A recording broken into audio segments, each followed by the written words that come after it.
Good morning to all of you. मैं doctor Seema Gaur, पोषण विशेषज्ञ, सेठ मुरलीधर मानसिंह का राजकीय कन्या महाविद्यालय भीलवाड़ा में मेरे अपने व्यक्तिगत यूट्यूब चैनल पर आप सभी छात्राओं का स्वागत करती हूँ। पिछले अध्ययन सत्रों में हमने पोषण से संबंधित परिभाषाएं, भोजन के कार्य, भोजन का वर्गीकरण इत्यादि के बारे में पढ़ा था। आज हम लोग न्यूनतम पौष्टिक आवश्यकताएं तथा प्रस्तावित आहारीय मात्राओं के बारे में अध्ययन करेंगे। अच्छा स्वास्थ्य एवं क्षमता बनाए रखने के लिए आहार में पर्याप्त पोषक तत्व होने चाहिए। आहार में उपस्थित विविध पोषक तत्व ही शरीर में भोजन द्वारा संपादित किए जाने वाले कार्यों के लिए उत्तरदायी हैं। शरीर के लिए इन पोषक तत्वों की आवश्यकता व्यक्ति विशेष की उम्र, लिंग, व्यवसाय या क्रियाशीलता, जलवायु, स्वास्थ्य एवं विशिष्ट शारीरिक अवस्थाओं जैसे कि गर्भावस्था, धात्री अवस्था, वृद्धावस्था आदि के अनुरूप भिन्न भिन्न होती है। विभिन्न वर्गों के लिए पोषक तत्वों की आवश्यकता निर्धारित करने के लिए निरंतर खोज की जाती है। विश्व स्तर पर यह कार्य विश्व स्वास्थ्य संगठन एवं खाद्य कृषि संगठन संयुक्त रूप से करते आए हैं। भारतवर्ष में प्रस्तावित आहारी मात्राएं भारतीय आयुर्विज्ञान परिषद ICMR के पोषण विशेषज्ञों की समिति द्वारा सुझाई गई तथा समय समय पर इनमें संशोधन भी किया जाता रहा है। पोषक तत्वों की आवश्यकता से तात्पर्य उन मात्राओं से है जो एक स्वस्थ व्यक्ति अपनी शारीरिक आवश्यकताओं की पूर्ति हेतु प्रतिदिन ग्रहण किए गए विभिन्न भोज्य पदार्थों से प्राप्त करता है। पोषक तत्वों की आवश्यकता प्रत्येक व्यक्ति विशेष के लिए अलग अलग होती है, चाहे वे सभी प्रकार से समानता रखते हों। जैसे आपकी ही कक्षा में 16 वर्ष की दो बालिकाएं जो एक ही घर में रहती हों, स्वस्थ हो, सामान्य रूप से क्रियाशील हों, तो भी उनकी व्यक्तिगत पौष्टिक आवश्यकताओं में भिन्नता हो सकती है। इसके अतिरिक्त एक ही व्यक्ति की भिन्न भिन्न परिस्थितियों में पोषक तत्वों की दैनिक आवश्यकता भी परिवर्तित हो जाती है।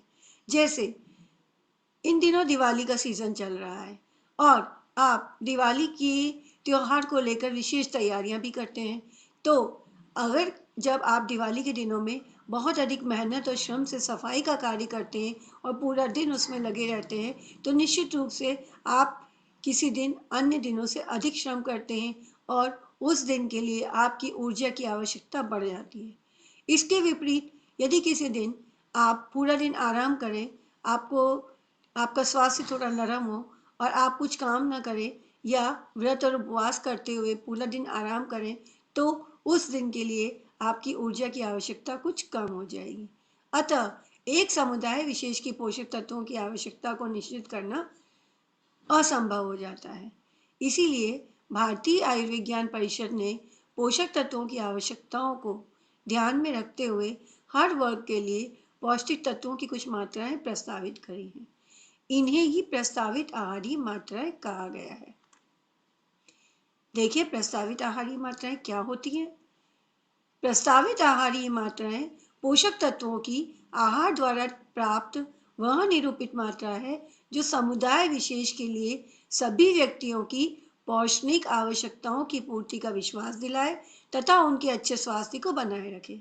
सभी वर्गों जैसे कि वयस्क, शिशु, बच्चे, किशोर, गर्भवती महिला एवं स्तनपान कराने वाली महिलाओं आदि के लिए प्रस्तावित आहारीय मात्राएं समय समय पर दोहराई जाती हैं तथा हाल ही में ये प्रस्तावित आहारीय मात्राएं सन 2020 में दोहराई गई हैं, जो आपको अगले अध्ययन सत्रों में प्रदान की जाए। आहारीय प्रस्तावनाओं की व्युत्पत्ति कैसे हुई, यानी कि हम वो कौन से सिद्धांत हैं जिनके द्वारा हम इस नतीजे पर पहुंचे कि किसी ग्रुप विशेष को ऊर्जा की आहारीय प्रस्तावना 2000 किलो कैलोरी है या गर्भावस्था के लिए अतिरिक्त कैलोरी की इतनी आवश्यकता है। इन सभी पर हम सिद्धांतों पर सामान्य चर्चा करेंगे। पहला आहारीय अंतर्ग्रहण, यानी कि आहार के द्वारा हमने कितने पौष्टिक तत्वों की मात्रा ग्रहण करी। दूसरा वृद्धि, तीसरा पौष्टिक तत्वों का संतुलन, चौथा, पौष्टिक तत्वों की अनिवार्य क्षति, क्रम गुणित या गुणनखंडीय उपागम, पौष्टिक तत्वों का हेरफेर, रिक्तीकरण एवं परिपूर्तिकरण अध्ययन द्वारा। आइए एक एक करके इन सिद्धांतों पर चर्चा करें। आहारी अंतर्ग्रहण यानी कि डाइटरी इनटेक। बढ़ते हुए बच्चों की ऊर्जा की आवश्यकताओं को निश्चित करने के लिए इस उपागम या अप्रोच का यूज करते हैं। सामान्य रूप से वृद्धि व विकास करने वाले स्वस्थ व तंदुरुस्त बच्चे अपने भोजन के द्वारा जितनी ऊर्जा की मात्रा ग्रहण करते हैं, उसे ही उस वर्ग के लिए ऊर्जा की आहारीय मात्राएं प्रस्तावित करने के लिए काम में लिया गया। वृद्धि प्रारंभिक शैशवावस्था या छोटे शिशुओं के लिए पौष्टिक तत्वों की आवश्यकताओं को निर्धारित करने के लिए शिशुओं की संतोषप्रद वृद्धि एवं विकास को आधार बनाया जाता है।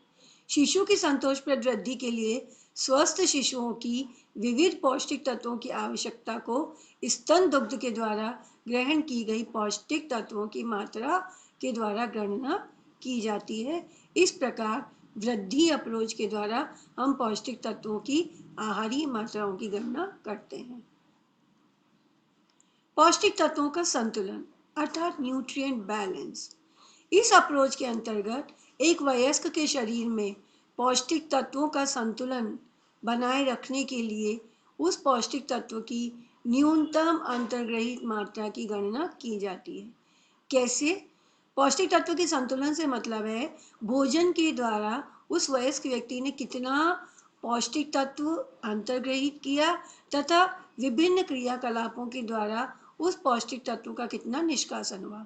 मैं बात करूं ऊर्जा की, तो हम भोजन के द्वारा ऊर्जा का अंतर्ग्रहण करते हैं तथा विभिन्न शारीरिक क्रियाशीलताओं के लिए यानी कि काम करने के लिए, आधारीय उपापचय के लिए तथा विशिष्ट गत्यात्मक क्रियाओं के लिए ऊर्जा का ह्रास होता है। तो यदि कुल ग्रहण की गई ऊर्जा में से निष्कासन की गई ऊर्जा को माइनस कर दें तो जो बचेगा उसे हम कहेंगे संतुलन। और यह डिफरेंस जब जीरो आता है तब पौष्टिक तत्वों के संतुलन की अवस्था रहती है। शिशु व बढ़ते बच्चों के लिए इस न्यूनतम मात्रा के साथ साथ शिशु की संतोषप्रद वृद्धि एवं विकास हेतु पौष्टिक तत्वों की शरीर में धारित मात्रा की भी गणना की जाती है। इससे क्या मतलब है?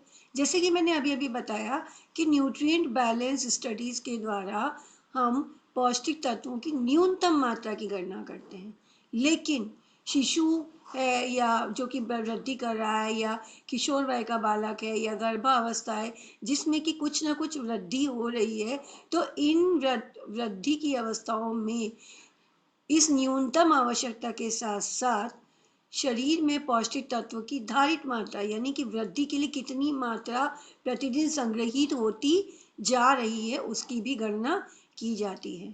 तब न्यूट्रिएंट बैलेंस स्टडी के द्वारा हम पौष्टिक तत्वों की आहारीय मात्रा प्रस्तावित कर पाते हैं। प्रोटीन, कैल्शियम जैसे पौष्टिक तत्वों की आवश्यकताएं इसी अप्रोच के द्वारा निर्धारित करते हैं और हम आगे के अध्ययनों में पढ़ेंगे भी नाइट्रोजन बैलेंस स्टडीज के द्वारा किस तरह से हम प्रोटीन की आवश्यकता की गणना करते हैं। पौष्टिक तत्वों की अनिवार्य क्षति। इस अप्रोच के द्वारा पौष्टिक तत्वों की आवश्यकताओं को निर्धारित करने के लिए व्यक्ति विशेष या उस समूह को उस पोषक तत्व से रहित या मुक्त आहार देकर उस विशेष पोषक तत्व की न्यूनतम मात्रा वाला आहार दिया जाता है। इससे क्या होता है, यदि आपने प्रोटीन मुक्त आहार दिया या प्रोटीन की न्यूनतम मात्रा युक्त आहार दिया तो क्या होगा, इस आहार का उपभोग करने पर उस पोषक तत्व या पोषक तत्व से बनने वाले उपापचयी उत्पाद जैसे कि प्रोटीन के उपापचय से बनने वाले नाइट्रोजिनस उत्पाद यूरिया, क्रिएटिनिन इत्यादि जो कि मल, मूत्र और पसीने के द्वारा उत्सर्जित किए जाते हैं उनकी गणना करते हैं। तो पहले हमने क्या करा, समूह को या तो पौष्टिक तत्वों की न्यूनतम मात्रा वाला या बिल्कुल भी वो पौष्टिक तत्व नहीं हो ऐसा आहार दिया और उस आहार को देते हुए उस पौष्टिक तत्व की कितनी मात्रा शरीर से निष्कासित की जा रही है, यानी कि बिना पौष्टिक तत्व दिए हुए भी हमारे शरीर से पौष्टिक तत्वों की अनिवार्य क्षति जो प्रतिदिन होती है उसकी हम गणना करते हैं।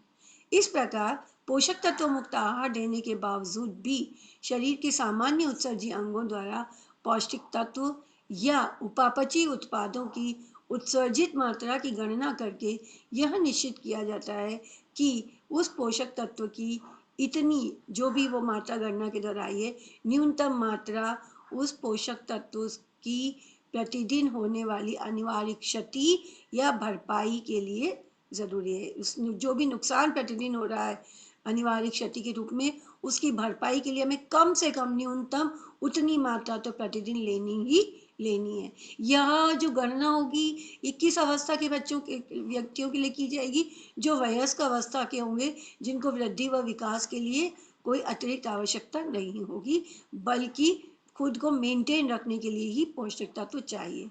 किंतु बढ़ते हुए शिशु हैं, बच्चे हैं, गर्भवती या दात्री महिलाएं हैं, इनके लिए इस न्यूनतम आवश्यकता की गणना के साथ साथ भरण पोषण की आवश्यकता के लिए जो वृद्धि और विकास की आवश्यकताएं हैं उसको भी जोड़ दिया जाता है और तब जाकर पौष्टिक तत्व की आहारीय मात्रा की गणना की जाती है। क्रम गुणित या गुणनखंडी अप्रोच। इस अप्रोच के अंतर्गत पौष्टिक तत्व द्वारा शरीर में संपादित किए जाने वाले विविध कार्यों के लिए अलग अलग आवश्यकताओं का निर्धारण करते हैं। तत्पश्चात पूरे दिन की कुल आवश्यकता की गणना करने के लिए प्रत्येक कार्य के संपादन के लिए निर्धारित पृथक पृथक आवश्यकता को जोड़ दिया जाता है। आपने विद्यालयों में छोटी क्लासेस में गणित की कक्षाओं में गुणनखंड के सवाल जरूर किए होंगे। उदाहरण के लिए 12 के अगर गुणनखंड को निकालने हो तो हम 2 3 जा 4 सॉरी 2 2 जा 4 और 4 3 जा 12 यानी कि 2 इंटू 2 इंटू 3, ये आप 3 गुणनखंड इसके द्वारा निकालते हैं, 3 फैक्टर्स निकालते हैं, 2 मल्टीप्लाइड बाय 2 मल्टीप्लाइड बाय 3 और तब जाकर आपका रिजल्ट 12 आता है। इसी प्रकार इस अप्रोच के द्वारा किसी भी पौष्टिक तत्व के द्वारा अलग अलग कार्यों को की जाने वाली जो आवश्यकता की गणना पहले करते हैं और फिर उन पृथक पृथक आवश्यकताओं को जोड़ते हुए कुल आवश्यकता का अनुमान लगाया जाता है या निर्धारण किया जाता है। अभी अभी मैंने जैसे बात कही थी कि ऊर्जा की आवश्यकता हमारे शरीर में शारीरिक श्रम यानी कि क्रियाशीलता के लिए है। दूसरा आधारीय उपापचय यानी कि जब हम कोई काम नहीं कर रहे हैं तब भी हमारे शरीर से श्वास के रूप में, हृदय की धड़कन के रूप में, आप उत्सर्जन के रूप में, हृदय के दिमाग के जो मस्तिष्क जो कार्य कर रहा होता है उसके कार्यों के रूप में ऊर्जा की कुछ न्यूनतम आवश्यकता होती है जिसको हम आधारीय उपापचय की आवश्यकता बोलते हैं। और इसके साथ साथ विशिष्ट गत्यात्मक क्रिया यानी कि भोजन करने के पश्चात जो अतिरिक्त ऊर्जा हमें उसके पाचन के लिए चाहिए या अत्यधिक ठंड में हमारे शरीर के तापमान को सामान्य बनाए रखने के लिए जो हमें अतिरिक्त ऊर्जा चाहिए, इन सभी आवश्यकताओं को जोड़कर पृथक पृथक आवश्यकताओं को जोड़ते हुए जब कुल आवश्यकता का आकलन किया जाता है तब हम उसको गुणनखंडी उपागम या फैक्टोरियल अप्रोच कहते हैं। पौष्टिक तत्वों का हेरफेर अर्थात टर्नओवर। टर्नओवर का शब्द आपने एंटरप्रेन्योर्स के रूप में या कंपनीज जो कि बिजनेस करती हैं उनके लिए सुना होगा कि अलग अलग कंपनियों का सालाना टर्नओवर होता है। मतलब कि उनके कंपनी में कितने रुपए का बिजनेस किया गया, कितना कैश या कितनी धन उनकी कंपनी में आया और कितना धन कंपनी द्वारा खर्च किया गया, जिसको हमने कहा टर्नओवर। इसी प्रकार पौष्टिक तत्वों का भी शरीर में प्रतिदिन हेरफेर होता रहता है। हम भोजन के रूप में पौष्टिक तत्वों को ग्रहण करते हैं और शरीर में विभिन्न पौष्टिक तत्वों के द्वारा प्रतिदिन हमारे जो टिश्यूज़ हैं, सेल्स हैं, वो बनते हैं और पुराने टूटते हैं, नए बनते रहते हैं। और इस टूटने और बनने के दौरान जो पौष्टिक तत्वों का परिवर्तन होता है, जो न्यूनतम मात्राएं होती हैं जो कि हमें चाहिए होती हैं हमारी शरीर की शारीरिक अवस्थाओं को मेंटेन रखने के लिए, उसको हम टर्नओवर कहते हैं। पौष्टिक तत्वों की गणना करने के लिए रेडियो आइसोटोप, यानी कि जो ऐसे आइसोटोप आपने पढ़ा होगा कि ऑक्सीजन जिसका कि मॉलिक्यूलर वेट 16 है और न्यूक्लियर वेट 8 है, अगर उसके आइसोटोप हो तो यानी कि उसमें प्रोटॉन इलेक्ट्रॉन और न्यूट्रॉन जो होते हैं, अगर न्यूट्रॉन की मात्रा बढ़ जाती है या इलेक्ट्रॉन की मात्रा बढ़ जाती है तो वो आइसोटोप्स कहलाते हैं। इस प्रकार के जो रेडियो आइसोटोप्स हैं विभिन्न पौष्टिक तत्वों की गणना करने के लिए भोजन के साथ खिलाकर उस पौष्टिक तत्व की शरीर में दैनिक हेरफेर के आंकड़ों की गणना की जाती है। पौष्टिक तत्व के हेरफेर के इन आंकड़ों का उपयोग उस पौष्टिक तत्व की आवश्यकता की गणना के लिए किया जाता है।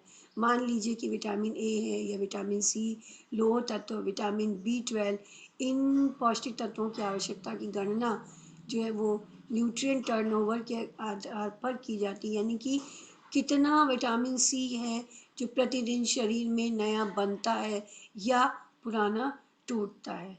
पौष्टिक तत्वों की हेरफेर की गणना के लिए जितने भी प्रारंभिक शोध कार्य जो पुराने समय में किए जाते थे उनमें रेडियो आइसोटोप्स का उपयोग किया जाता था, किंतु इनकी संभावित शरीर को होने वाले नुकसानों को देखते हुए आजकल स्थिर आइसोटोप युक्त पोषक तत्वों का उपयोग बढ़ता जा रहा है।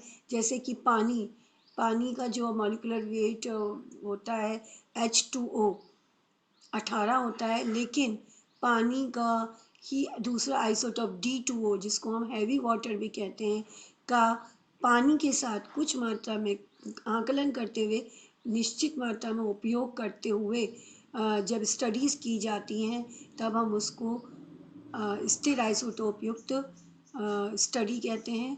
और ये जो स्थिर आइसोटोप होते हैं ये शिशुओं को, बढ़ते हुए बच्चों को, गर्भवती और धात्री महिलाओं के लिए विशेष उपयोगी हैं क्योंकि इनका कोई साइड इफ़ेक्ट्स नहीं होता है। D2O का उपयोग करते हुए हम कई बार धात्री महिलाओं के द्वारा स्तन दुग्ध की मात्रा और स्तन दुग्ध द्वारा स्रावित पौष्टिक तत्वों की गणना के लिए करते हैं। रिक्तीकरण एवं परिपूर्तिकरण अध्ययन, डिप्लीशन रिप्लेशन स्टडीज। जैसा कि नाम से ही प्रदर्शित हो रहा है कि जिस पौष्टिक तत्व की आवश्यकता या प्रस्तावित मात्रा का निर्धारण करने के लिए हम अध्ययन कर रहे हैं उसको पहले हमें इस प्रकार का भोजन दिया जाता है कि उस भोजन में उस पौष्टिक तत्व से मुक्त आहार जब तक देते हैं जब तक शरीर के सारे स्टोरेज उसके एग्जॉस्ट नहीं हो जाए, ख़त्म नहीं हो जाए और शरीर में उस पौष्टिक तत्व की कमी के प्रभाव दिखाई ना देने लगे। उसके पश्चात भोजन के द्वारा उस पौष्टिक तत्व की क्रमिक खुराक हैवी डोज आहार के द्वारा देते हैं और जब तक देते हैं जब तक कि दोबारा शरीर में उस पौष्टिक तत्व के संग्रहण पहले के समान नहीं हो जाए। और इस प्रकार इन स्टडीज़ के द्वारा ये जो रिक्तीकरण और परिपूर्तिकरण की हमने प्रक्रिया दोहराई, उस तरह की स्टडीज़ के द्वारा हम उक्त पोषक तत्व की आवश्यक मात्रा का गणना या आकलन कर लेते हैं। विटामिन बी समूह जैसे कि B1, B2, B3 और B6, folic acid, biotin, choline और विटामिन सी जो कि जल में घुलनशील विटामिन है, जिनका शरीर में स्टोरेज बहुत कम होता है, बहुत शीघ्र ही अगर भोजन में इन विटामिनों से मुक्त आहार दिया जाए तो शरीर में से इनका स्टोरेज ख़त्म हो जाता है और इनकी कमी के प्रभाव शरीर पर दिखाई देने लगते हैं। इसी प्रकार रिप्लीशन स्टडीज़ के द्वारा हैवी डोजेस के द्वारा जब इन विटामिनों की पुनः परिपूर्ति शरीर में कर दी जाती है तो इनकी कमी के प्रभाव नष्ट तो नहीं कहेंगे, वापस ख़त्म भी हो जाते हैं। और इस तरह के अध्ययनों के द्वारा हम प्रायः विटामिन बी कॉम्प्लेक्स की मात्राओं का निर्धारण कर लेते हैं। मैंने यथासंभव प्रयास किया है विभिन्न उदाहरणों के द्वारा इन पौष्टिक तत्वों की गणना करने के लिए ये जो अप्रोचेस हमने यूज़ करी हैं इनको समझाने का। आशा है आपको ये विषय समझ में आ गया होगा। साथ में दिए गए नोट्स को आप बहुत ध्यान से पढ़ें, वीडियो को 2-3 बार बार सुने, जिससे आपको भली भांति समझ में आ जाए। धन्यवाद।